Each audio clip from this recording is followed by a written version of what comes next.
Aujourd'hui, on se retrouve pour une compilation de threads d'horreur que j'ai déjà raconté sur la chaîne. Si tu n'aimes pas le format compilation, je t'invite à regarder les vidéos qui sont sorties cette semaine. Je pense que tu ne les as pas toutes vues. T'inquiète pas, les liens sont dans la description. Allez, prenez un petit chocolat chaud et installez-vous confortablement. L'histoire que je vais vous raconter, c'est celle d'Alison.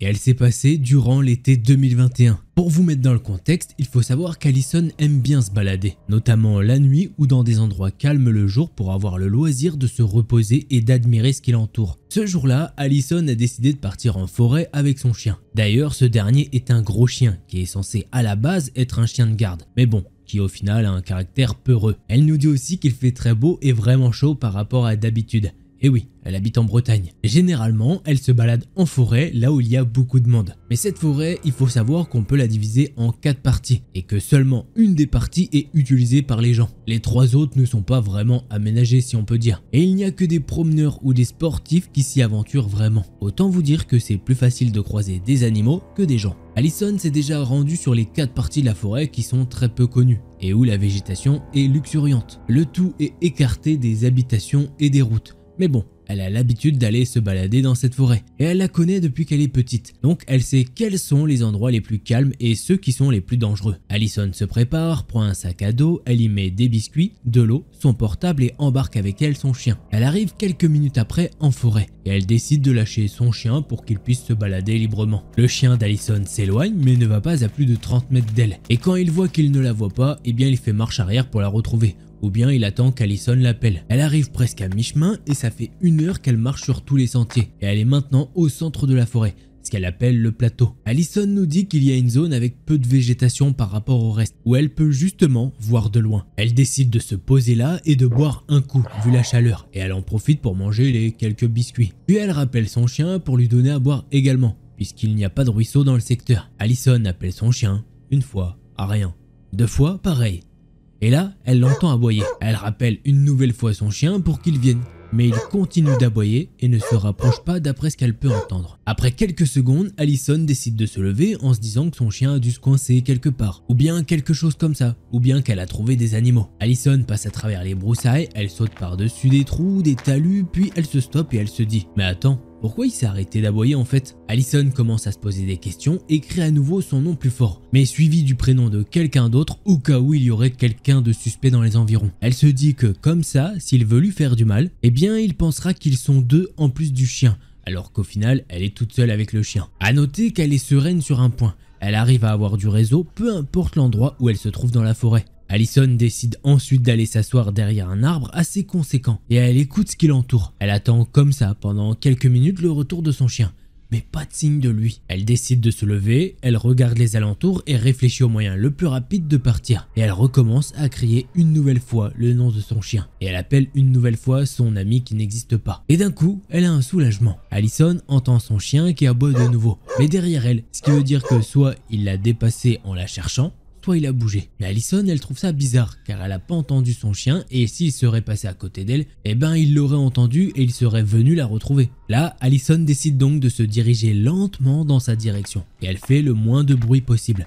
Puis, elle peut voir que son chien fixe une direction. Il semble affolé et au lieu de l'appeler, ce qui peut être dangereux, Alison fait un bruit qu'il peut reconnaître facilement. Elle détache sa laisse qui est accrochée au niveau de sa taille et utilise le bruit métallique du clips. C'est un bruit qu'elle a l'habitude de faire pour le rappeler dans les balades. Le chien l'entend et vient à toute vitesse vers elle. Alison fait mine de rien et elle commence à disparaître derrière une broussaille. Et elle se barre en courant vers les sentiers et prie pour croiser du monde cette fois-ci. Pourquoi ? Eh bien la réaction de son chien n'est pas normale. De base, il revient vers elle en marchant et se stoppe devant Alison. Qu'elle le rattache ou bien qu'elle lui dise de continuer. Mais cette fois-là, il s'est placé juste proche d'elle puis l'a regardé derrière en fixant de nouveau la même direction que tout à l'heure. Elle pense clairement que quelque chose cloche. Son chien semble peureux et craintif de ce qui se cache dans cette direction. Alison a continué de courir plusieurs minutes vers un chemin un peu plus gros. Après quelques minutes de course, elle arrive enfin au ruisseau, là où se trouve le chemin principal. Elle se stoppe pour récupérer de sa course effrénée et pour que son chien puisse boire. Depuis cette nouvelle partie de la forêt, Allison peut voir les alentours. Et justement, un peu plus loin, il y a un sentier plus emprunté que les autres. Et effectivement, il y a bien des gens qui l'empruntent. Ils sont assez faciles à repérer car ils portent des vêtements fluo. Là où elle se trouve, Allison a le dos à la zone d'où elle est sortie. Le chien d'Allison va alors se retourner et aboyer. En même temps, il se place à côté de sa jambe droite, comme s'il voulait la défendre de quelque chose. Allison se retourne et un homme habillé en noir et blanc, la vingtaine, ressort du sentier d'où elle vient. L'homme semble marcher, mais elle peut remarquer que ce type a des traces de griffures, comme s'il s'était coupé avec des ronces au niveau des jambes. Et surtout, il est légèrement épuisé, comme s'il avait couru pendant un moment. Puis là, comme ça, sorti de nulle part, l'homme agit comme un simple promeneur. Ce qui est vraiment très bizarre, puisque pendant sa course, Allison n'a croisé personne. Et l'endroit d'où il vient n'est pas facilement accessible à tous. Allison le regarde fixement et se décale, comme si elle continuait son chemin vers le ruisseau. Puis l'homme la regarde en souriant et lui dit « Bonjour ». Bonne balade quand il fait chaud, hein. Allison l'a ignoré et a attendu que l'homme parte. Elle est restée 5 minutes sans bouger, le temps de voir un second groupe de promeneurs sur l'autre sentier. Après quelques minutes, elle voit effectivement ce second groupe qui arrive et se met derrière eux. Elle a maintenant attaché son chien car il semble paniqué après tout ce qui s'est passé. Et Allison décide de rapidement sortir de la forêt. Cette expérience lui a valu beaucoup de peur. Maintenant, Allison vérifie encore plus souvent que son chien se trouve près d'elle, car même s'il est peureux, il a eu le réflexe de faire en sorte de la protéger et de l'avertir d'un potentiel danger. Aujourd'hui, elle continue ses balades, mais prend un chien de plus avec elle, puisque le chien est le meilleur ami de l'homme. Bon, je vous avoue qu'Allison, ça va aller tranquillo. Moi je suis là, Cookie il est là, il est plus là, je suis en mode oh, qu'est-ce qui se passe? Qu'est-ce qu'il me fait lui? Parce que c'est un fifou. Vous savez, Cookie c'est un fifou, il peut partir partout, il aime trop découvrir des trucs. Donc je me dis, ah, il a découvert une biche, il va me les emmener, il va découvrir un ours, il va me le ramener à la maison l'ours. Donc attention, il va se faire des potes, hein, laisse tomber. Bon, sérieusement, ouais, effectivement, tu l'entends aboyer ton chien, c'est pas normal. Enfin, je veux dire, normalement, s'il est dans la forêt, il n'y a pas de quoi aboyer. Donc clairement, et son comportement, il en dit trop. Un chien, il peut pas faire des réactions, il peut pas faire des trucs. Enfin, donc effectivement, le mec chelou, il est là, il sort de la forêt. Alors, belle balade, hein, c'était bien. Qu'est-ce que tu fais? Pourquoi tu fais ça? Et c'est quoi ton problème à toi? Et j'ai pas compris. Enfin bref, tant mieux, il aurait rien arrivé à tous les deux. Et nous, on va passer au prochain thread d'horreur.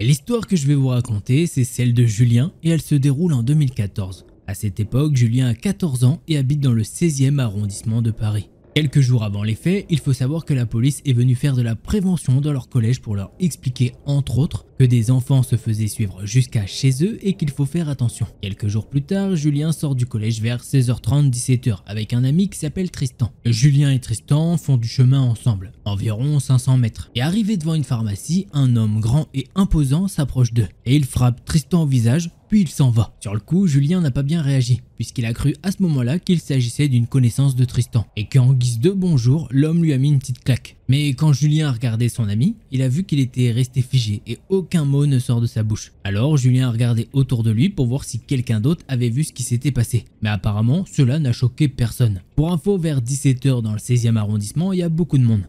Surtout là où il se trouve. La seule personne qui est venue les voir est un vieil homme qui leur a dit qu'il ne faut pas faire attention et que l'homme qui a frappé son ami est sûrement fou. Finalement, son ami est rentré chez lui et avec sa mère, ils sont partis faire une déclaration au poste de police. Voilà, après avoir un petit peu exposé la situation, passons à l'histoire. L'événement se déroule un vendredi, 1 ou 2 semaines après l'agression de Tristan. Et le vendredi après-midi, bien évidemment, ils ont sport. Sauf que ce jour-là, Julien ne peut pas y aller, car il porte des semelles sous les pieds. Et la veille, le médecin lui a manipulé le dos pour lui soulager des douleurs et lui a conseillé de ne pas faire de sport pendant quelques jours. Alors Julien est sorti du collège vers 15 h seul. Il prend donc le chemin habituel pour rentrer chez lui et arrive à une intersection. Et là, Julien, il voit le même homme qui a agressé Tristan il y a 2 semaines. Là, Julien, il reste figé et il réfléchit à ce qu'il doit faire. Étant donné que l'homme est de dos, appuyé sur une rambarde, il n'a pas encore vu Julien. Il décide donc de le contourner en traversant et pour passer de l'autre côté à l'intersection. Julien commence à le contourner tout en le surveillant du coin de l'œil. Et lorsque Julien a presque fini, l'homme se retourne et le voit.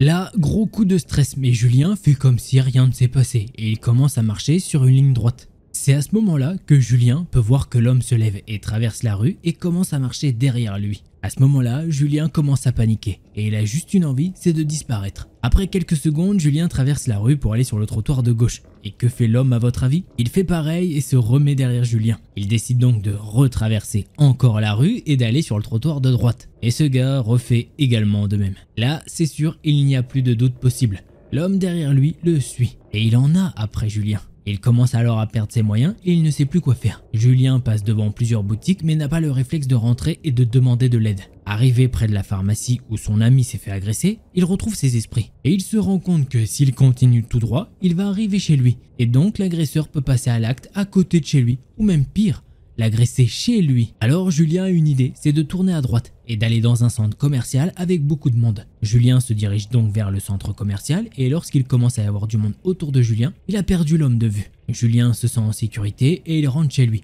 en courant, en passant par un autre chemin. Une fois arrivé chez lui, il est resté assis sur le canapé, figé. Il tremblait de partout et il attend le retour de sa mère pour lui expliquer la situation. Pour finir cette histoire, la mère de Julien a alerté l'établissement scolaire, mais rien ne s'est passé, étant donné que Julien n'a pas recroisé cet individu. Cependant, cet événement l'a tellement marqué que pendant plusieurs années, Julien alternait chaque jour entre 3 chemins différents pour rentrer chez lui. Et bien sûr, il se pose toujours la même question. Que me serait-il arrivé si je n'avais pas remarqué ou reconnu cet individu en rentrant chez moi? Et bah, on peut clairement se demander pourquoi les 2 semaines avant, pourquoi il vient, il regarde Tristan, il lui met une claque et puis voilà, c'est tout comme ça. Il vient, il met une claque, tout va bien, c'est la fête. Hop, petite claque par-ci, petite claque par-là. Et il se prend pour qui, lui? J'aimerais bien que les flics qui viennent, ils te mettent une petite claque là derrière la tête, ça va te calmer, toi. Et j'ai pas, il fait quoi, lui? Il est fou. Carrément, petite dinguerie, il s'est dit, oh tiens, des petits collégiens, j'aimais pas le collège, allez hop. Non mais ça va pas la tête ou quoi? Vous voyez à quel point ça l'a traumatisé un petit peu. Il avait 3 chemins différents, en mode, tiens, lundi je passe par là, mardi par là, pam pam pam.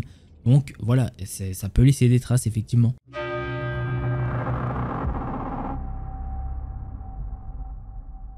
Je m'appelle Hailey, j'ai 14 ans et je vais vous raconter mon histoire. Et justement, j'espère qu'elle vous plaira. Récemment, j'ai emménagé avec ma mère dans un nouvel immeuble. Celui-ci contient 4 étages, un ascenseur et des escaliers, comme dans tout lotissement qui se respecte. Il faut savoir que je suis très sensible à tout ce qui est mauvaises ondes, et qu'en arrivant dans cette nouvelle résidence, même en journée, je ne me sentais pas du tout à l'aise dans les couloirs et les escaliers. J'étais comme observé. Avec le temps, je n'y fais plus attention. Avec tous les rapports d'enquête criminelle et de threads d'horreur que j'écoute depuis des mois, parce que c'est devenu une passion, je deviens certainement parano. J'en parlais avec ma mère pour rigoler, et elle se foutait bien de moi en rigolant sur mes goûts en matière de podcast. Un jour, l'ascenseur était en panne. Et j'étais donc obligé de prendre les escaliers depuis le 4e étage jusqu'au rez-de-chaussée. Et ça, je le sentais mal. Ma mère m'avait demandé de descendre la poubelle, donc de faire un détour par le sous-sol avant d'aller en cours. Je suis donc descendu au sous-sol. La lumière n'est pas automatique et elle s'active par plusieurs interrupteurs. Un situé dans le local poubelle au fond du parking et un à la sortie de l'ascenseur. Ce matin-là, donc, en sortant de l'ascenseur, j'allume la lumière et je fais quelques pas. Mais immédiatement,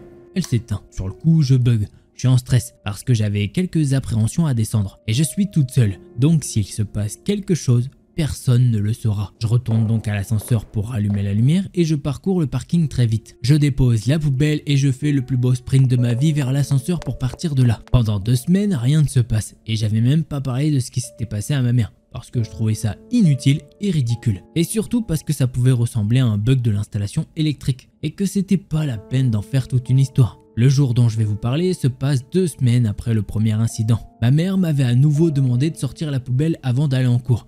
Et j'étais redescendu, mais sans pour autant être sereine. Comme la dernière fois, j'allume la lumière en sortant de l'ascenseur. Et je m'arrête quelques secondes pour écouter. Je n'entends rien, donc j'avance vers le local poubelle pour y déposer le sac. En retournant vers l'ascenseur, la lumière s'éteint, comme la semaine dernière. Mais j'ai entendu le bruit que l'interrupteur fait. Et pour le coup, il venait de derrière moi, donc du local poubelle.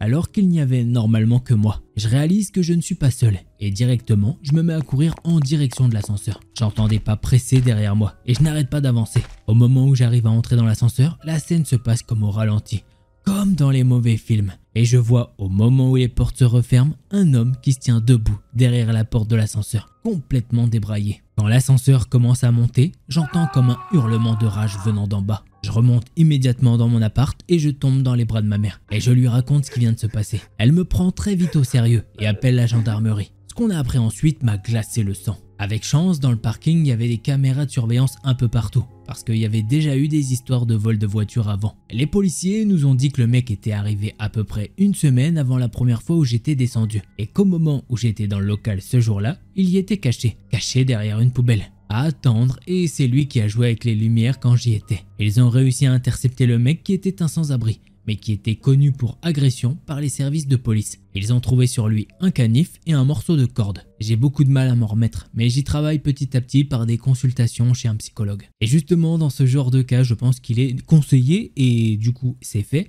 de consulter un ou une psychologue. Ils sont spécialisés là-dedans et peuvent aider à soulager ce genre de problème. Voilà. Et effectivement, sachant que toi tu n'as rien demandé, hein, tu as juste sorti des poubelles, enfin un truc normal, qui devrait être normal à la base, hein, tu vois, tu sors tes poubelles quoi, y a pas de souci. Mais non, il y a un mec chelou qui te veut du mal. Bon, en espérant que ce gars est là où il doit être, hein, c'est-à-dire qu'il doit être... Allez, on passe maintenant au prochain thread d'horreur.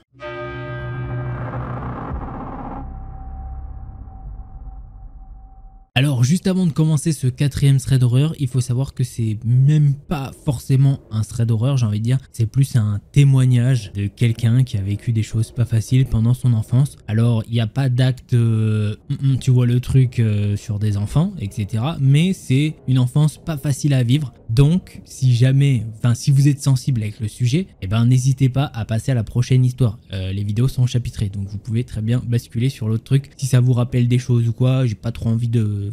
des souvenirs pas ouf qui reviennent à la surface. Donc voilà, petit disclaimer. Allez, je commence, donc si tu veux skip, n'hésite pas à le faire, je t'en voudrais pas, t'inquiète pas. Bonjour, je me présente, le prénom de la personne, mais que je ne vais pas dire au cas où. Je viens sur ce site d'histoire afin de raconter ce que ma mère a fait à moi et à ma sœur. Je demande au modérateur de ne pas supprimer ce post, car il est vrai et personnel.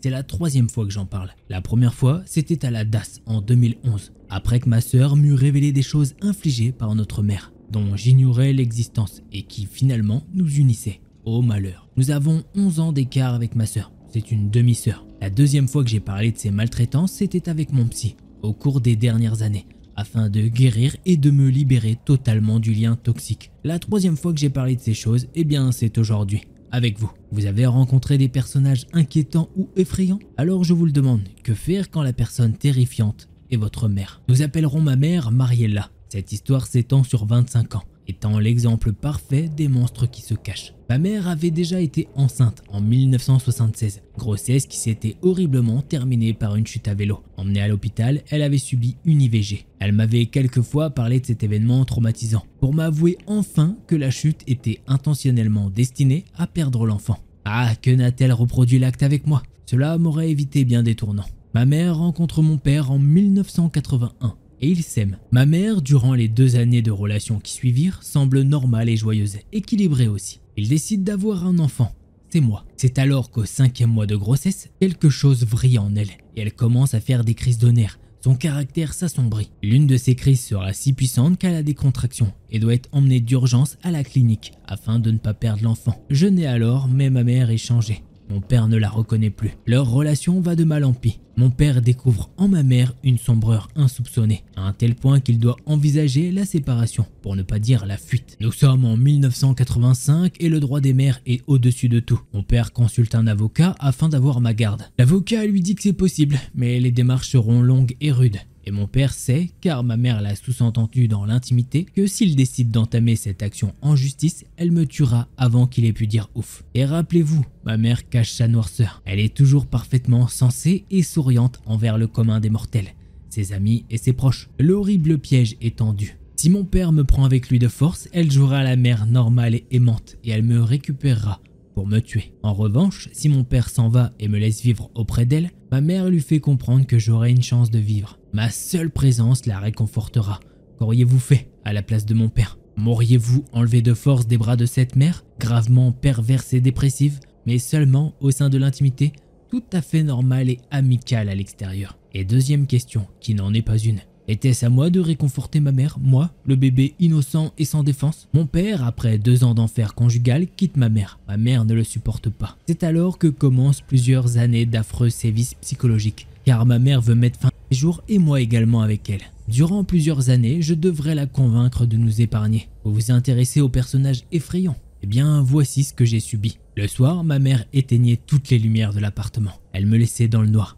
Je l'appelais et je me mettais à pleurer. Puis tout d'un coup, elle éclairait son visage par le bas avec une lampe torche et me faisait bouh en souriant. Elle était, la journée ou le soir, assise dans son fauteuil. Je l'appelais, elle ne me répondait pas. Je venais donc la voir et elle mimait la morte durant de longues minutes. J'essayais de la réveiller et au moment où je hurlais et paniquais, elle se réveillait avec un sourire. Elle s'enfermait dans la salle de bain, me disait qu'elle prendrait des médicaments pour mourir. Je devais la convaincre de vivre, lui dire des mots d'amour. J'avais entre 3 et 7 ans. Elle faisait semblant de faire les bruits qu'on entend quand on extrait les pilules de leur boîte. Quand je paniquais et pleurais, elle déverrouillait et ouvrait la porte. Puis elle me serrait dans ses bras. Elle hurlait et se dirigeait vers la cuisine, y saisissant un grand couteau qu'elle pointait sur son ventre. Et durant d'interminables minutes, je devais la convaincre de ne pas s'éventrer. Elle me disait « Pourquoi ?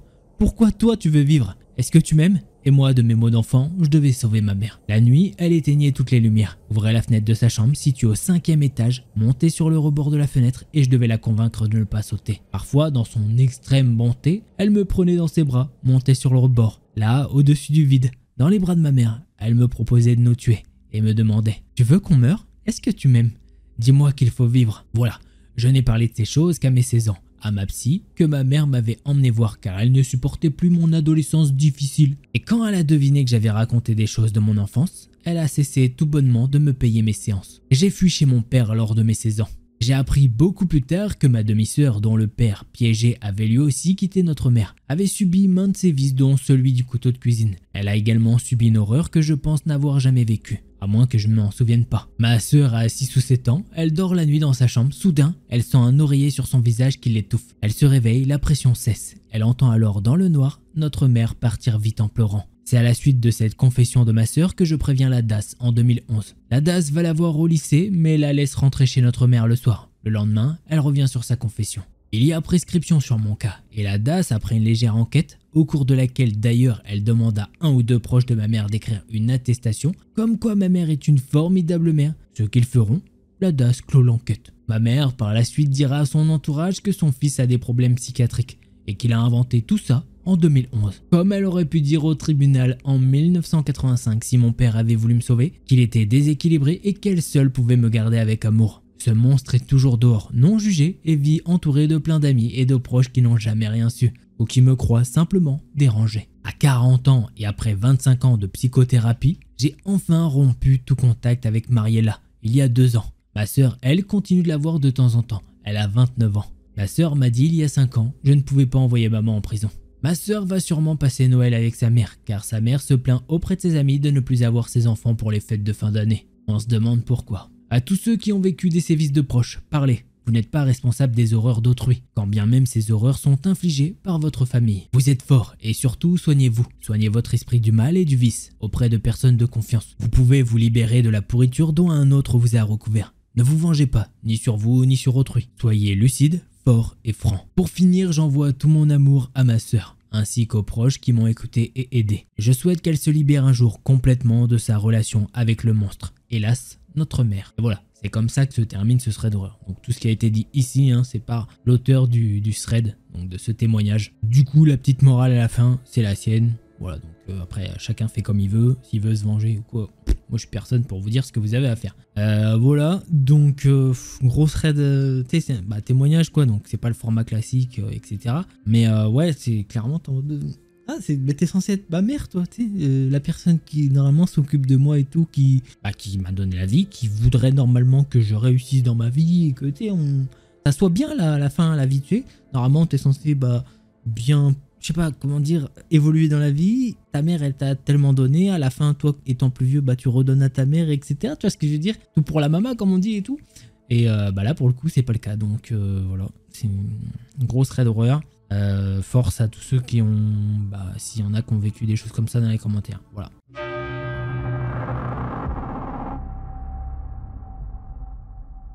Je vais vous donner un petit peu de contexte avant de commencer cette histoire. Je vivais aux îles Fidji en 2016 et j'avais 14 ans. Cette histoire est arrivée à ma famille, mais c'est surtout ma mère qui l'a vécue. C'était le 31 octobre et j'étais à mon école pour une fête d'Halloween. Et mes parents et ma petite sœur étaient allés à une fête d'Halloween entre amis. La maison était donc vide. Ma fête s'est terminée à 21 h et mon père est venu me chercher, mais a déposé ma mère et ma sœur à la maison.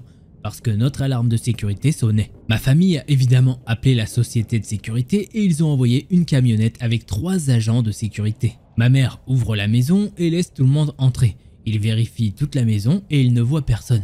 Ma mère, accompagnée de ma petite sœur qui n'a que 12 ans, vérifie tous les placards et sous le lit. La sécurité, quant à elle, sort dans le jardin et au sous-sol pour vérifier s'il y a quelqu'un. Et ce n'était pas une sonnerie accidentelle. On n'a pas d'animaux à la maison. Ma mère allume toutes les lumières du salon et du balcon. Elle commence à ouvrir la fenêtre et les portillons qui protègent toutes les fenêtres pour accéder au balcon. Mais quand elle regarde le trou de la serrure, elle remarque par terre des tongs. Elle regarde alors de plus près et elle voit 2 paires de jambes cachées très proches l'une de l'autre. Tout ça contre le mur, sous un canapé de jardin. Ma mère a crié à plein poumon « Ils sont sur le balcon, ils sont sur le balcon !» Les 2 gars ont eu peur et ont sauté du balcon dans mon jardin. L'un des gardes attrape le gars, mais le deuxième intrus saute sur le garde et il s'enfuit en sautant par-dessus la clôture et en courant dans la forêt. Ma mère regrette un petit peu son geste d'avoir crié, puisque si elle était descendue et qu'elle avait parlé tranquillement à la sécurité, les gars ne se seraient pas enfuis et auraient été probablement attrapés. À ce moment-là, ma mère pleure en tenant ma sœur à ses côtés et en lui disant que tout ira bien. La sécurité a alors appelé la police et ils ont fait un rapport décrivant les gars et ont commencé les recherches. Les policiers étaient là en 1 minute puisque j'habite à 100 mètres du commissariat le plus proche. Les gars qui ont sauté y ont perdu un chapeau, des tongs et y ont laissé des chaussettes. Ils les ont utilisés comme des gants. Et ils n'ont pas perdu que ça. Ils ont également perdu 2 couteaux. Malheureusement, les gars n'ont jamais été retrouvés. Mais 2 semaines plus tard, ma mère sort de l'allée, regarde dans le rétroviseur de sa voiture et voit à 90% sûr que les 2 gars là-bas, en face de notre maison, la regardent. Le petit avait le même nouveau chapeau et l'autre avait des tongs toutes neuves. Quand ma mère est partie au poste de police, les gars étaient déjà partis et ils ne les ont plus jamais retrouvés. Je suis rentré à la maison après avec mon père. Ma mère et ma sœur pleuraient. Mon père était furieux qu'ils ne soient pas restés. Et ma mère avait bu et ne pouvait pas conduire. Heureusement, ma mère les a vus avant d'aller ouvrir la fenêtre. Sinon, qu'est-ce qui aurait pu se passer? Comment ils sont montés sur le balcon? Eh bien, c'est simple, puisqu'il y avait un poteau qui était là et qui donnait directement accès au balcon. Mon père a demandé au propriétaire de s'en débarrasser, mais le propriétaire ne voulait pas. Pour vous dire, je connaissais l'existence de ce poteau, puisque moi de même, je l'ai utilisé pour sortir pour aller voir ma copine de l'époque. J'ai maintenant 21 ans et je vis en Australie. Alors certes, je n'ai pas vécu ce thread d'horreur moi-même. Mais cela a terrifié toute ma famille. Je vérifie l'intégralité de ma maison et je m'assure toujours que ma maison est protégée à plusieurs reprises. Voilà, c'est comme ça que se termine ce petit thread d'horreur. Effectivement, des petites tongs qui dépassent, c'est pas bon signe. Bah ouais, ils sont sur le balcon, qu'est-ce qu'ils voulaient faire? Ils avaient des couteaux, est-ce qu'ils voulaient juste cambrioler? Je ne sais pas. Vu que tout le monde était sorti de la maison à la base, hein. Donc ça se peut que ça soit un cambriolage clairement. Et que les mecs, ils n'ont pas réussi à faire ce qu'ils voulaient faire. Donc grosse alarme aussi, ça a bien fonctionné, les agents de sécurité. Enfin bref, plus de peur que de mal, heureusement. Allez, on passe au second thread d'horreur.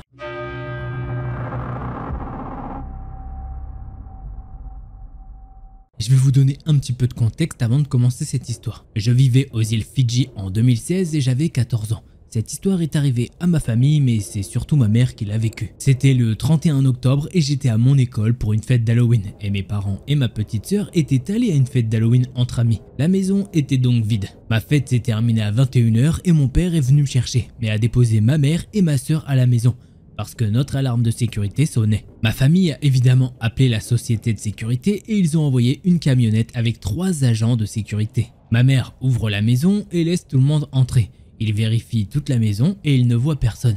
Ma mère, accompagnée de ma petite sœur qui n'a que 12 ans, vérifie tous les placards et sous le lit. La sécurité, quant à elle, sort dans le jardin et au sous-sol pour vérifier s'il y a quelqu'un. Et ce n'était pas une sonnerie accidentelle. On n'a pas d'animaux à la maison. Ma mère allume toutes les lumières du salon et du balcon. Elle commence à ouvrir la fenêtre et les portillons qui protègent toutes les fenêtres pour accéder au balcon. Mais quand elle regarde le trou de la serrure, elle remarque par terre des tongs. Elle regarde alors de plus près et elle voit 2 paires de jambes cachées très proches l'une de l'autre. Tout ça contre le mur, sous un canapé de jardin. Ma mère a crié à plein poumon « Ils sont sur le balcon, ils sont sur le balcon !» Les 2 gars ont eu peur et ont sauté du balcon dans mon jardin. L'un des gardes attrape le gars, mais le deuxième intrus saute sur le garde et il s'enfuit en sautant par-dessus la clôture et en courant dans la forêt. Ma mère regrette un petit peu son geste d'avoir crié, puisque si elle était descendue et qu'elle avait parlé tranquillement à la sécurité, les gars ne se seraient pas enfuis et auraient été probablement attrapés. À ce moment-là, ma mère pleure en tenant ma sœur à ses côtés et en lui disant que tout ira bien. La sécurité a alors appelé la police et ils ont fait un rapport décrivant les gars et ont commencé les recherches. Les policiers étaient là en 1 minute puisque j'habite à 100 mètres du commissariat le plus proche. Les gars qui ont sauté y ont perdu un chapeau, des tongs et y ont laissé des chaussettes. Ils les ont utilisés comme des gants. Et ils n'ont pas perdu que ça. Ils ont également perdu 2 couteaux. Malheureusement, les gars n'ont jamais été retrouvés. Mais 2 semaines plus tard, ma mère sort de l'allée, regarde dans le rétroviseur de sa voiture et voit à 90% sûr que les 2 gars là-bas, en face de notre maison, la regardent. Le petit avait le même nouveau chapeau et l'autre avait des tongs toutes neuves. Quand ma mère est partie au poste de police, les gars étaient déjà partis et ils ne les ont plus jamais retrouvés. Je suis rentré à la maison après avec mon père. Ma mère et ma soeur pleuraient. Mon père était furieux qu'ils ne soient pas restés. Et ma mère avait bu et ne pouvait pas conduire. Heureusement, ma mère les a vus avant d'aller ouvrir la fenêtre. Sinon, qu'est-ce qui aurait pu se passer? Comment ils sont montés sur le balcon? Eh bien, c'est simple, puisqu'il y avait un poteau qui était là et qui donnait directement accès au balcon. Mon père a demandé au propriétaire de s'en débarrasser, mais le propriétaire ne voulait pas. Pour vous dire, je connaissais l'existence de ce poteau, puisque moi de même, je l'ai utilisé pour sortir pour aller voir ma copine de l'époque. J'ai maintenant 21 ans et je vis en Australie. Alors certes, je n'ai pas vécu ce thread d'horreur moi-même. Mais cela a terrifié toute ma famille. Je vérifie l'intégralité de ma maison et je m'assure toujours que ma maison est protégée à plusieurs reprises. Voilà, c'est comme ça que se termine ce petit thread d'horreur. Effectivement, des petites tongs qui dépassent, c'est pas bon signe. Bah ouais, ils sont sur le balcon, qu'est-ce qu'ils voulaient faire? Ils avaient des couteaux, est-ce qu'ils voulaient juste cambrioler? Je ne sais pas. Vu que tout le monde était sorti de la maison à la base, hein. Donc ça se peut que ça soit un cambriolage clairement. Et que les mecs, ils n'ont pas réussi à faire ce qu'ils voulaient faire. Donc, grosse alarme aussi, ça a bien fonctionné, les agents de sécurité. Enfin bref, plus de peur que de mal, heureusement. Allez, on passe au second thread d'horreur.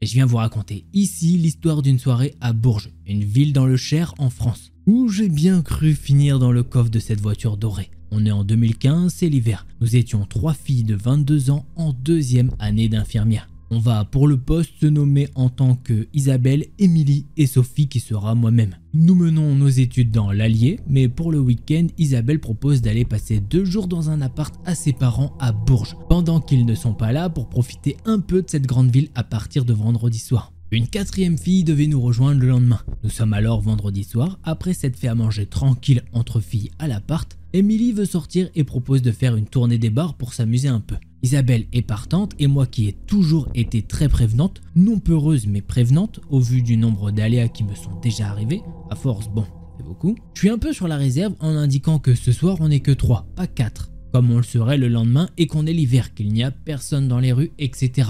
Bon, je me résigne pour leur faire plaisir et nous sortons. Soirée très sympa, on fait quelques bars, on passe de bons moments. Puis vient le moment de se décider de rentrer. Il est environ 1h30 du matin. Emmitouflés dans nos blousons, il fait froid, noir et nous nous éloignons du centre dans les rues pavées de Bourges. Tout volet des maisons fermées et plus un chat dans les rues. On n'entend que le bruit de nos bottes sur les pavés. On marche toutes les 3 se tenant les unes les autres par les bras. Et on entend une voiture qui arrive derrière nous. Une voiture un peu style Opel Astra couleur or, avec 5 gars dedans, tous aux airs peu fréquentables. La voiture passe doucement à côté de nous, toutes vitres baissées. Ils ont le bras accoudé à la portière et ils nous fixent en passant sans dire un mot. Pas une seule interpellation qui aurait pu se ressentir comme plus habituelle.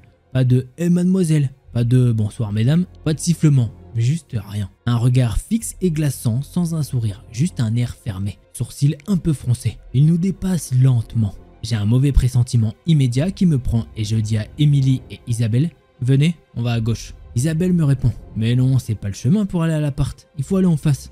En face, justement, la voiture s'arrête et 2 des 5 gars descendent sur le trottoir. On peut à ce stade ne pas interpréter et se dire « Oui, peut-être que ces 2 personnes rentrent chez eux dans une des maisons juste là ». Je réponds donc à Isabelle « Mais je m'en fiche que ça soit pas le chemin pour aller chez toi. On ne passe pas devant eux, on tourne à gauche. » Émilie me dit « Allez, t'inquiète, ne montre pas que t'as peur, c'est pire. » Mon pressentiment plus fort que tout et voyant qu'elle ne m'écouterait pas, c'est alors que je les tire fort par les bras, les emmenant à gauche sans leur laisser le choix. Et on continue à marcher tranquillement l'air de rien. C'est alors que les 2 hommes qui étaient descendus de la voiture remontent dans celle-ci. Et ils redémarrent, font demi-tour direction notre rue. Les filles me disent alors « Ah, t'avais peut-être raison en fait ». Et commençant à stresser, on presse le pas en se tenant très fort. La voiture repasse à côté de nous, nous refixant tous sans une parole comme la première fois. Vitres baissées, accoudés. C'est alors qu'on s'engouffre rapidement dans la ruelle d'en face, indiquée sens interdit pour eux. On se cache à l'entrée de cette ruelle derrière des containers et petites poubelles et on voit la voiture passer, repasser encore devant cette ruelle sens interdit. Elle faisait des allers-retours et il nous cherchait. Avec les filles, on se dit alors qu'on ne va pas pouvoir rester là éternellement et que pour se laisser un petit laps de temps, la prochaine fois qu'il repasse, à la seconde où on voit la voiture passer, on se met à courir comme pas possible. Et vient le moment. La voiture passe, on détale et dans la précipitation au moment de se lever pour courir, une de nous bouscule une des petites poubelles en ferraille derrière lesquelles on était caché. Et dans cette rue toute pavée sans un bruit d'hiver, on n'entend que ça. C'est alors que la voiture n'en a plus rien à faire du sens interdit. Et ils arrivent cette fois-ci pleine balle dans notre rue pour nous pourchasser. À ce moment-là, il ne nous vient pas idée de toquer à une porte ou crier. Tout est fermé, tout le monde dort. Le temps que la personne se réveille, se décide et vienne ouvrir, ça prendrait trop de temps. Il faut courir. Et je savais bien qu'on ne pourrait pas semer une voiture bien sûr. C'est pourquoi nous savons perdu qu'on ne pourrait pas aller plus vite que la voiture bien longtemps. À la seconde où j'ai entendu la voiture débouler dans la rue, on était déjà un peu loin ayant commencé à courir. Mais j'ai sorti mon téléphone pour appeler la police pour la première fois de ma vie. Un accueil automatique me semblant bien trop long à ce moment-là. Bonjour, vous allez être mis en relation avec la police. Cet appel est susceptible d'être enregistré. Le policier décroche. À ce stade, mes deux amis sont bien plus loin que moi. L'appel et la main à l'oreille m'ayant ralenti. Je lui explique alors en même temps que je cours de tout ce que je peux en 2 mots. On est 3 filles poursuivies dans les rues de Bourges par une voiture de 5 gars. Il me demande « Vous êtes où et dans quelle rue ?» Et je réponds que je ne sais pas. « Vous devez vous rendre vers où? Dans quelle rue ?» Je réponds encore une fois que je ne sais pas. En effet, je ne connaissais pas cette ville. Je n'avais pas retenu l'adresse de l'appart de ma pote. Et j'avais encore moins pris le temps et eu l'idée de regarder les noms des rues sur les murs. C'est alors que je réalise qu'on n'est pas dans une série policière où on nous géolocalise en 2 secondes. Non, j'étais dans la merde et ils ne pouvaient rien faire pour moi. À ce moment-là, la voiture est arrivée à ma hauteur. Elle s'arrête, 2 hommes sortent de nouveau de la voiture. Ils commencent à s'avancer que je m'arrête, me retourne vers eux et là je crie au policier au téléphone la description de la voiture et la plaque d'immatriculation. Les 2 hommes s'arrêtent et se regardent. Ils me regardent, ils se re-regardent avec ceux dans la voiture et ils me re-regardent. Puis ils remontent dans la voiture et partent à toute vitesse. Je me remets à courir et dis aux policiers au bout du fil qu'ils sont partis et que je ne veux pas encombrer la ligne si d'autres personnes appellent et que je le rappelle si besoin. On ne s'est pas arrêté de courir jusqu'à l'appart et une fois dans l'appart, on se serre toutes fort dans les bras et elles fondent presque en larmes de stress. Après débriefing, Isabelle se souvient de quelque chose et plus calme nous dit qu'elle se souvient très bien de cette voiture. Quelques heures plus tôt dans la soirée vers 22 h en partant avant d'arriver au bar, dans le centre-ville quand il y avait encore du monde, elle avait vu cette voiture qui tournait, grande, allongée et sa couleur or ne passait pas inaperçue. Avec effroi, on se dit alors que peut-être ces personnes tournent toute la soirée à la recherche d'une proie. Et voilà, c'est comme ça que se termine ce thread d'horreur qui fait bien flipper. Voilà, et clairement, ils sont là, ils sont en mode ce soir, on va traquer. Et c'est pas fou, clairement, t'es en mode mais pourquoi vous faites ça? Bref, histoire de gros malades.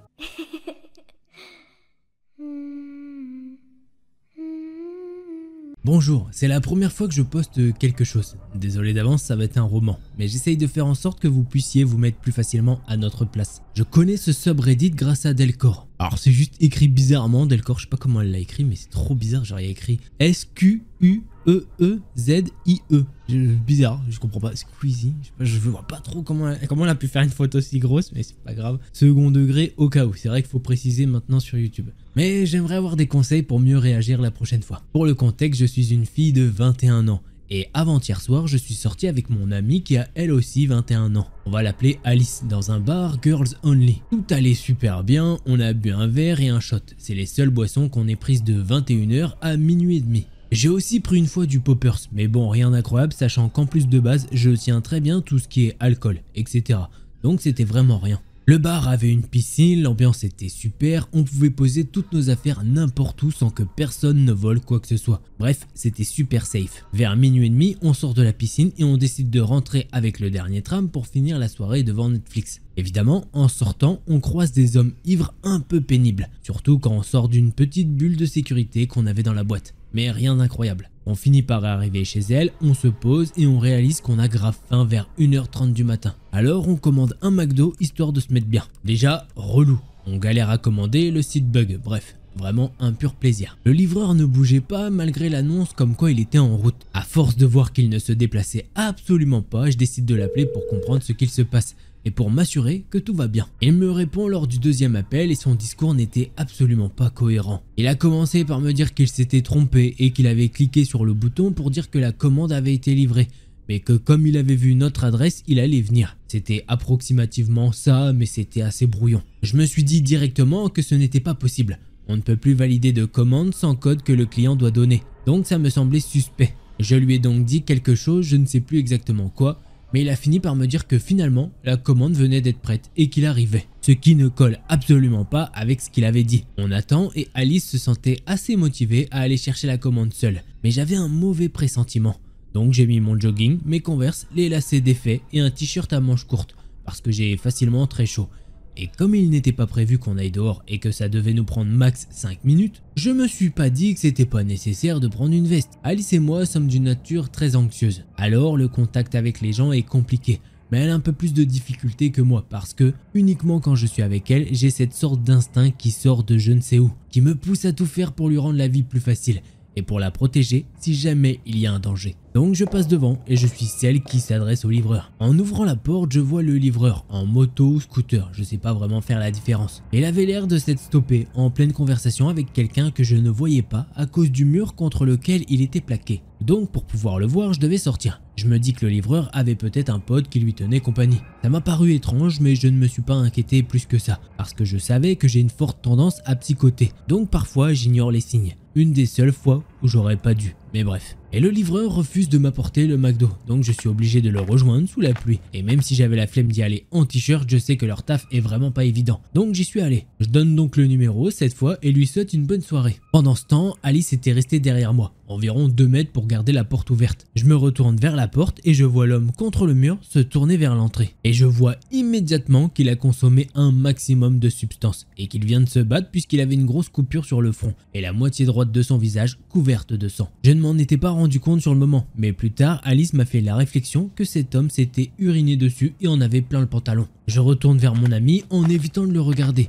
pour ne pas risquer de nous attirer des problèmes. Mais je le surveille avec ma vision périphérique. Je rentre et la seconde qui suit, il rentre aussi. Et là on se dit une chose, s'il voulait seulement rentrer dans l'immeuble, pourquoi avoir attendu que je rentre alors que mon ami tenait la porte ouverte depuis plusieurs minutes? Mais il était assez grand, costaud et encore une fois physiquement en sale état, complètement défoncé, titubant et étonnamment c'était pas très rassurant. Mais ayant des yeux pour constater tout ça, on a assez instinctivement cherché une solution de repli. Comme je le disais, je psychote facilement, donc pour me rassurer, je m'endors tous les soirs en écoutant des threads d'horreur, histoire d'intégrer tous les réflexes de survie possibles. Oui, bon, c'est particulier, ça me rassure et en plus je dors super bien avec. Évidemment, Alice avait vu que quelque chose n'allait pas avec cet homme, donc on était toutes les deux en alerte. On passe devant les boîtes aux lettres et instinctivement je lui dis « Oh le courrier !»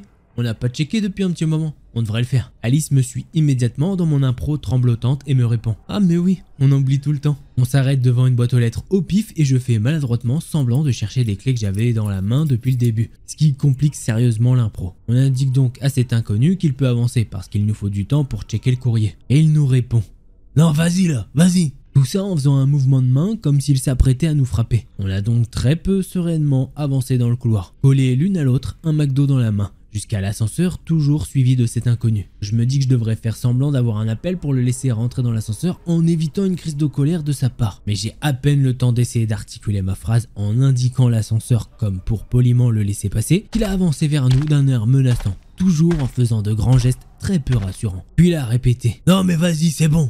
Vas-y. Et là, clairement, je me dis, on va se retrouver dans 2 mètres carrés avec un mec qui a complètement de mauvaises intentions, c'est clairement pas l'idéal. Mais il bloquait le chemin, donc on n'avait pas d'autre choix. Je me suis dit que nos chances de sortir indemnes étaient assez limitées. Mais j'ai eu un père qui faisait 1m85 pour 100 kg, sachant que moi je fais 1m66 pour 55 kg. Et justement, il était assez violent, et ça m'a appris des techniques de défense que je me suis retrouvé à devoir utiliser contre lui-même. 2 jours avant l'histoire que je raconte. Sacrée semaine, hein. Donc j'avais déjà des douleurs dans tout mon corps, mais je savais que j'avais un avantage qui n'en est un uniquement dans cette situation. Je suis handicapé à cause de problèmes psychiatriques, notamment mon anxiété chronique, mais j'ai également un trouble borderline. Et ce trouble, s'il est trigger, déclenche une crise. Je ne blesse jamais personne lors de mes crises, sauf quand mon père m'a tapé, mais bon. Mais j'ai instantanément une résistance énorme à la douleur. Je ne sens quasiment aucun coup et je développe une force physique qui sort de je ne sais où et un instinct de survie qui me vient de mon cher géniteur. Donc si les chances d'Alice de s'en sortir sachant qu'elle dissociait complètement et qu'elle a énormément de mal à réagir dans ces conditions étaient faibles en cas de conflit, si je me battais avec cet homme, il y avait de gros risques pour moi, mais elle aurait eu le temps de partir. Je me prépare donc à cette idée en me déplaçant légèrement devant elle pour être la première cible. Puis discrètement, sous le sac de la commande McDo, je place les clés d'Alice que j'avais depuis le début entre mes doigts. Ça fait comme si j'étais Wolverine. Tout ça pour m'assurer d'avoir plus de chances de lui faire mal. On lui dit qu'il peut appuyer sur le bouton et encore une fois il s'énerve. Non mais vas-y là, vas-y, c'est bon, vas-y, tu peux y aller. Alors on appuie sur notre étage, le 4e, et on le voit appuyer sur le 5e. Soulagement. Mais de courte durée, puisqu'après il a appuyé plusieurs fois sur le bouton du 4e étage. On arrive à l'étage et on le laisse passer devant une énième tentative. Toujours la même réponse. Donc on sort et on a instinctivement fait la même chose. Ne clairement pas se diriger vers son appart pour ne pas qu'il sache où elle habite. Et évidemment, il nous suit. On se retrouve dans un couloir sans sortie autre que passer à côté de cet homme très peu rassurant. On lui explique que c'est ok, on est arrivé, donc il peut aller vers son appart. Il nous a répondu, toujours sur le même ton, que non. Vas-y, c'est bon. Et là, timing de fou, la lumière du couloir s'éteint. Donc on arrive à le voir mais très mal. Ne sachant pas où se trouvaient les interrupteurs pour la lumière puisque ce n'est pas mon immeuble, j'appuie sur le premier interrupteur que je vois. Bon, il se trouve que c'était une sonnette. Après le sursaut, je me dis qu'en fait c'est la meilleure chose qui pouvait se passer. Parce que comme ça, les voisins pourraient nous aider. L'inconnu nous incite à nouveau à entrer et je lui réponds. Mais vous voyez bien qu'on a sonné, on n'est pas chez nous.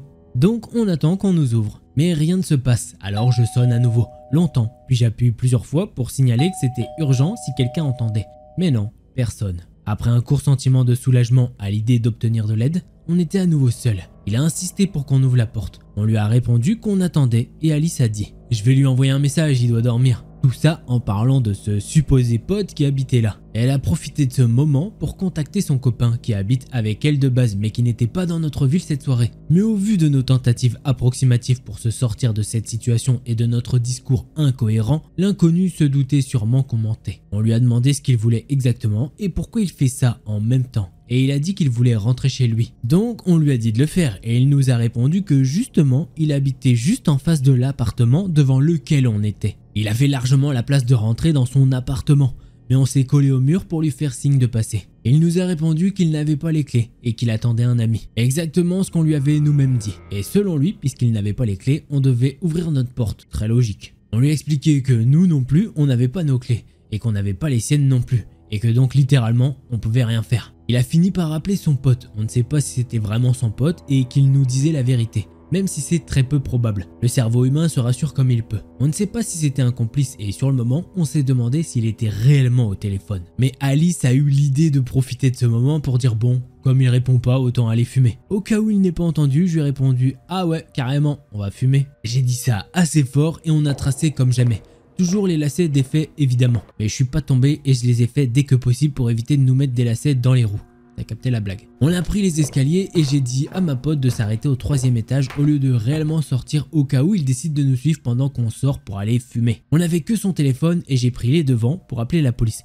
Mais on a réalisé qu'en entendant l'inconnu parler et que donc il risquait de m'entendre aussi. Elle m'a dit qu'il y avait une cour au 1er étage. Donc on a foncé à l'extérieur en faisant le moins de bruit possible. On s'est retrouvé dans la cour sans endroit où être réellement caché. J'ai appelé la police et j'ai essayé de garder mon calme pour leur expliquer la situation. Ils ont décroché et j'ai à peine eu le temps de dire bonjour, excusez-moi du dérangement, mais quelqu'un nous a suivis dans notre immeuble et bim, le policier a raccroché. Alors je les ai rappelés immédiatement en disant « Bonjour, je viens de vous appeler, on ne peut pas rentrer chez nous. Un individu agressif nous suit. » Puis j'ai raconté ce qui s'est passé. Le policier m'a répondu « D'accord, on envoie quelqu'un. » Alice et moi étions soulagés, mais le moindre bruit nous faisait sursauter et on ne pouvait pas arrêter de trembler de peur. Parce que même en étant en t-shirt sous 5 degrés, la peur me faisait plus trembler que le froid. Je lui ai demandé si on avait un autre moyen de sortir de la résidence et apparemment il y avait une autre porte. On est parti vers la porte et avant qu'on l'ouvre, j'ai dit à mon ami qu'il fallait mieux rester devant. C'était très loin de son appartement et de l'entrée que l'on avait utilisée. J'ai juste eu un mauvais pressentiment et je me suis dit que si quelqu'un à l'extérieur avait de mauvaises intentions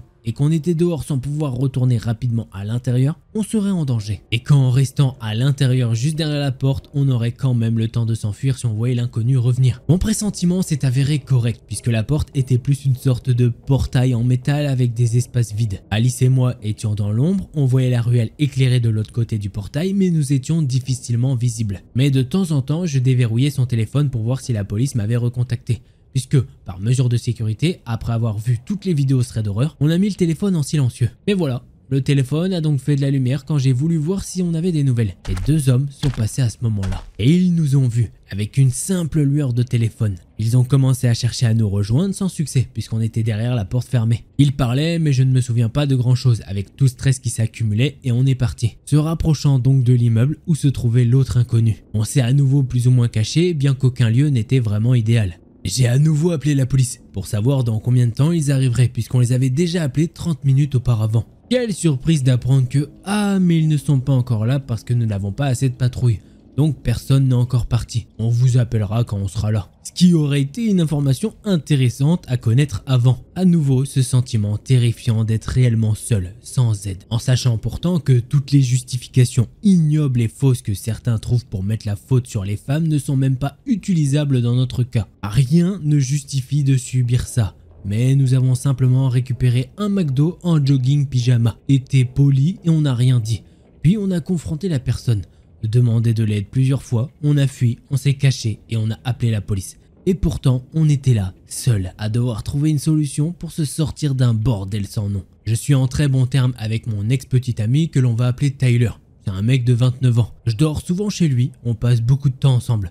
On se parle tous les jours. On tient beaucoup l'un à l'autre et même après notre rupture, il m'a toujours dit que si j'étais dans une situation dangereuse ou quoi, il viendrait sans hésiter. Mon premier réflexe après avoir appris que je ne pouvais pas compter sur la police pour un temps indéterminé a donc été de l'appeler. Bon, qu'on soit bien d'accord, être réveillé à 2 h du mat en taffant à 4 h, ça doit vraiment être pénible. Après lui avoir expliqué plusieurs fois la situation, parce que bon, il venait de se lever donc logique, il n'avait pas trop les idées en place, lui avoir expliqué que du coup non, on ne pouvait pas se mettre à l'abri chez Alice parce que sinon on l'aurait fait et que vu qu'on s'était éloigné le plus possible, on n'avait pas la possibilité de garder un œil sur l'inconnu. Et après lui avoir dit que vraiment c'est important et qu'on voyait bien que ça le saoulait parce qu'il ne prenait pas la peine de le cacher et qu'il était même carrément plutôt honnête, mais qu'on ne pouvait rien faire d'autre que l'appeler parce qu'on avait déjà tout essayé. Il nous a dit en ronchonnant qu'il allait arriver avant de souffler en disant « Pfff, fais chier ». Je comprends parfaitement que sa situation soit pénible, mais j'avoue que ce n'est pas vraiment le genre de réaction rassurante à laquelle on s'attendait. Donc nous voilà, Alice et moi, tremblantes dans les bras l'une de l'autre en essayant de ne pas craquer face au stress, en se répétant mutuellement qu'on pourrait pleurer après. Et que même si on n'avait aucune certitude, ça se passerait bien. On pensait toutes les deux à la même chose. Où était ce putain d'inconnu?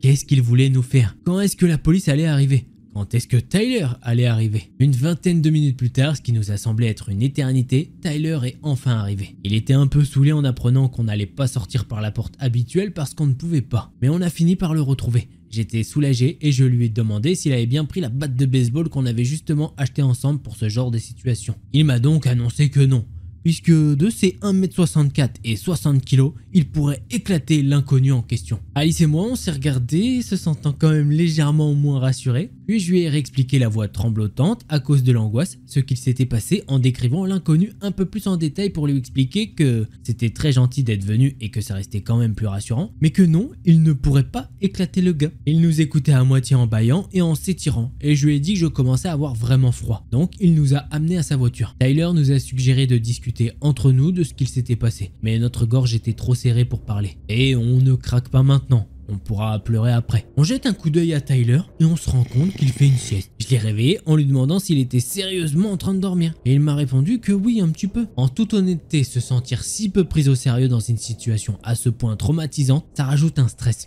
une culpabilité et une sorte de désespoir qu'on n'avait vraiment pas besoin de ressentir à ce moment-là. Je lui ai dit qu'on se sentait pas bien et que ce serait plus rassurant s'il restait éveillé. Et il nous a annoncé qu'il avait fait son taf en nous mettant dans la voiture et que maintenant il avait plus rien à faire, mais qu'il était désolé si ça nous convenait pas. On ne savait pas vraiment quoi dire, alors on l'a à nouveau remercié d'être venu et on a enfin vu la police arriver. Ils ont inspecté l'immeuble et il n'y avait évidemment plus personne. Mais ils nous ont informé que cette situation n'était pas étonnante, puisqu'au bout du couloir de l'appartement d'Alice, il y avait un squat qui a nécessité leur intervention plusieurs fois, et qu'effectivement, certains squatteurs pouvaient pouvait poser problème de temps en temps. Alice n'en avait strictement aucune idée. On a fini par remercier la police et Tyler avant de rentrer dans l'appartement et de s'enfermer à clé. Je n'ai pas desserré le poing autour des clés avant qu'on doive les utiliser. Puis on s'est mis à pleurer dans les bras l'une de l'autre en bafouillant les informations, les moments et les possibilités auxquelles on a pensé pendant 2 heures. Difficile de manger le McDo qu'on n'avait pas lâché après ça. Merci si vous l'avez lu, je ne sais pas si le livreur a aidé l'inconnu, ce qui expliquerait les incohérences et le fait qu'ils avaient l'air de discuter, ou si c'était une coïncidence. Mais dans le doute, j'ai préféré en parler. Encore une fois, si vous avez des conseils, on prend. Alors, des conseils,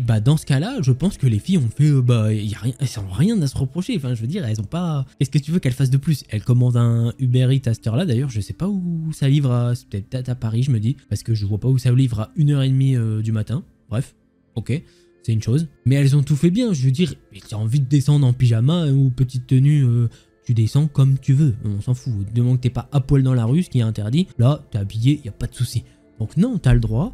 Qu'est-ce que vous pouviez faire de plus? Enfin, je veux dire, à part vous transformer en Hulk et défoncer le mec, y a rien à faire. Je veux dire, enfin, il fait, je sais plus combien il faisait, mais il était assez imposant et il est surtout éméché. Il est dans un autre monde, le bonhomme. Qu'est-ce que tu veux faire? Donc en conseil, ouais, non, effectivement, en plus je trouve que le truc de la clé là entre les points, c'est très bien. Justement, ça peut infliger plus de dégâts si jamais. Donc ça, rien que moi, en fait, il y a que des bonnes idées. Je vois pas qu'est-ce que vous auriez pu faire de plus malheureusement.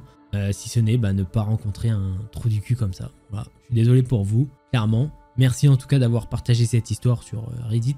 Bon, juste le petit truc moi qui me chiffonne un peu, ouais, c'est Tyler. Tyler, il est venu, il a fait le strict minimum, mais il l'a fait. Tu vois, vraiment, il est venu, il a fait le strict minimum. Ça les rassure un peu, elles sont dans la voiture, donc t'es dans une voiture, t'es un peu rassuré. Mais bon, on lui dit de prendre la batte de baseball, parce qu'à mon avis, je pense qu'elle savait que bon, il fait, sans être méchant, il fait 1m60, 64 kg, un peu léger. Bon, ça veut rien dire, le mec, ça se trouve, fait du taekwondo, il est trop fort. Voilà. Quand on lui décrit... L'autre il fait 1m85, je sais plus 100 kg je crois, je sais plus, mais bon bref, il est imposant, donc voilà quoi. Alors on va maintenant passer à mon anecdote, il n'y a aucun script, il n'y a rien du tout, ça va être que de la pensée, donc voilà, si je bafouille ou quoi un petit peu, c'est normal. Voilà, je vais essayer de vous le raconter vraiment comme si on était vraiment là, t'es devant moi et je te le raconte en mode let's go quoi, donc voilà.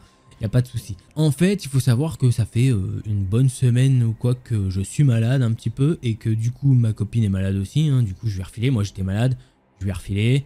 Voilà, tu connais. Et en fait, on est décalé en termes d'horaire. Forcément, c'est de la maladie où t'as sommeil, t'as des pics de sommeil ou pas ou quoi. Et forcément, là, en termes de décalage, c'est...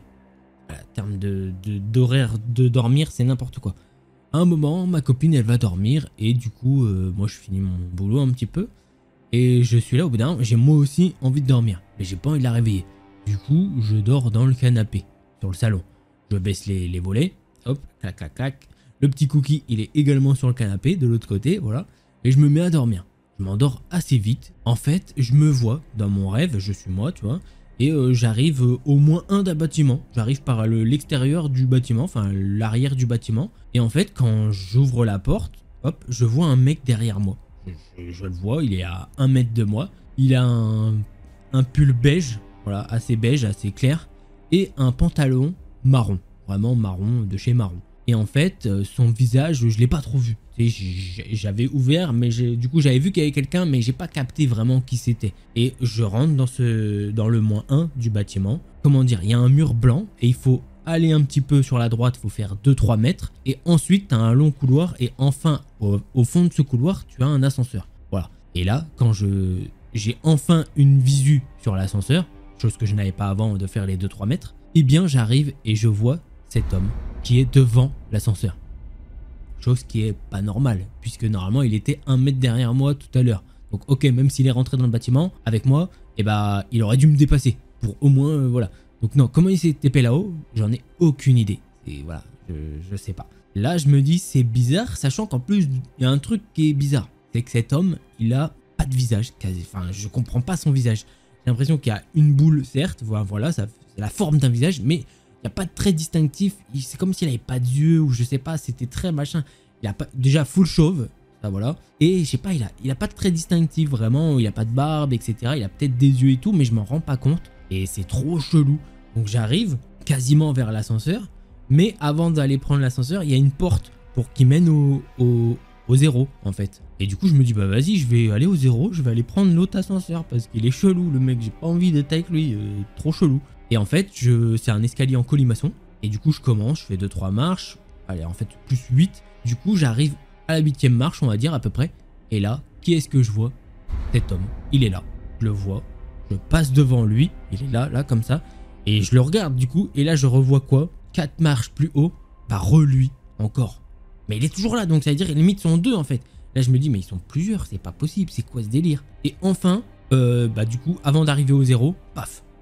Je me réveille sur le canapé et je vois la lumière des toilettes allumée et je me dis bah ça y est, ma copine elle s'est réveillée de sa sieste, etc. Bah, je me dis bah ok, moi aussi je vais me lever, je regarde un petit peu, je me lève un petit peu que ça. Et là à un moment je tourne un peu la tête et je vois que la porte est ouverte du salon. Et là je vois la lumière qui est encore plus présente, comme si elle avait ouvert la porte, etc. Sauf que là je vois le mec dans mon appart qui va quasiment rentrer dans le salon. Il est là, comme ça. Et je suis en mode mais c'est quoi cette merde? Là, je me mets à crier, mais un truc de fou. En fait, je me mets à crier. En fait, je sens comme mes cordes vocales qui crient, mais à genre à plein poumon, tu vois, je donne tout, je crie comme un malade. Mais en fait, il n'y a aucun son qui sort. Je sens que je mets toute la puissance, mais c'est comme si c'était un aphone qui essaie de parler, mais il n'y a aucun son qui sort. Et là, le mec, je cligne des yeux un peu, et il se rapproche, petit à petit, jusqu'à être quasiment à côté de moi. Enfin, je me réveille, je me dis, ça y est, il est plus là. Je suis soulagé, je suis en mode oh le rêve il était zinzin de l'espace. Je me dis mais c'est quoi ce délire? Donc du coup je me relève un petit peu et je me mets 2-3 mètres plus loin quoi. Comme ça je fais 2-3 petites caresses à Cookie. Et là comme ça, j'ai même pas eu le temps de me réveiller vraiment. En fait je suis là, j'entends des mecs rigoler sur un balcon, enfin sur le balcon. Et j'entends que ça rigole, ouais on va les niquer machin, ils vont morfler etc. Et je vois je sais pas comment dire, une scie, enfin je sais pas, un truc qui, avec du fer chaud, qui est en train de découper les volets du balcon. Voilà, c'est en train de découper les verres du balcon, les volets du balcon. Et c'est une dinguerie, je suis en mode, mais qu'est-ce que c'est que ce délire? Là, je suis enfin réveillé et que je suis dans la réalité, il se passe ça. C'est pas possible, c'est clairement pas possible. Pourquoi? Qu'est-ce qui se passe? Et Cookie, il a pas aboyé depuis tout à l'heure et je me dis, mais c'est pas possible. Je me dis, mais je sais pas ce qui se passe. Je comprends pas, ça plus le rêve juste avant. Ça fait beaucoup là. Et là d'un coup, paf, je me réveille. Pour cette fois-ci, pour de vrai. Ah, je me réveille pour de vrai. Puisque au début, en fait, la fois où je me suis réveillé, je me suis pas réveillé. Et les autres fois, je m'étais pas réveillé. J'étais toujours dans le même rêve. Mais j'étais conscient.